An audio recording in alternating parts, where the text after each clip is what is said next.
perang nakasobre, kapalit ng boto.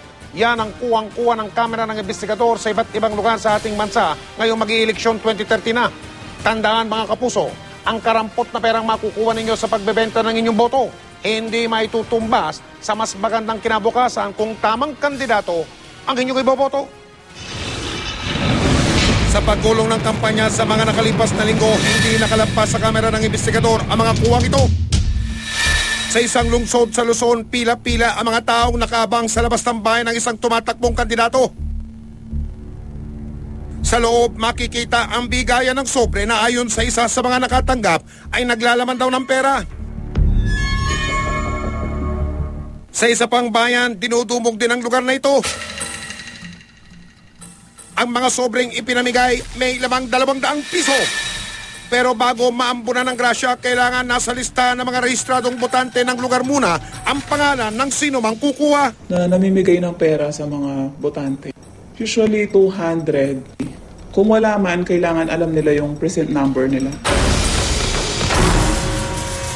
Sa iba pang bayan, namigay raw ng mga disobreng regalo ang isang kandidato. Yung mga tao una-unahan na pumipila, nag-aagawan, kung sino mauna dahil nga sa sobrang init, talagang sama-sama na yung amoy, pawis ng bawat isa, makuha lang yung ipinamimigay na pera.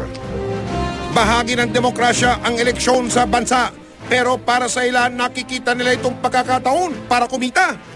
At para sa ilang kandidato, ito ang susi nila para makaupo o manatili sa pwesto. Yung Omnibus Election Code, parang sinasabi nila na hindi mo pwedeng hulihin on the act pag may kinocommit na election offense. Ako, personally, ang interpretasyon ko dyan is this will not apply to vote buying. Especially kung talaga nakikita mo na yung citizen's arrest pa sinasabi, dapat pumwede. At hindi rin pwede ang pulis. Ang sinasabi nila kasi dapat may warrant of arrest. That is why vote buying up to now, because of the unclear provision, wala nakikita tayo na po-proceed. Ipagpipili mo ba ang isa mong boto kung ang kapalit nito kinabukasan ng bayan mo? Mga kapuso, abangan niyo po ang e-leksyon. Ang election special ng investigador. Ngayon darating na linggo ng gabi na. Pagkatapos ang Kapuso mo dyan si Kasoho.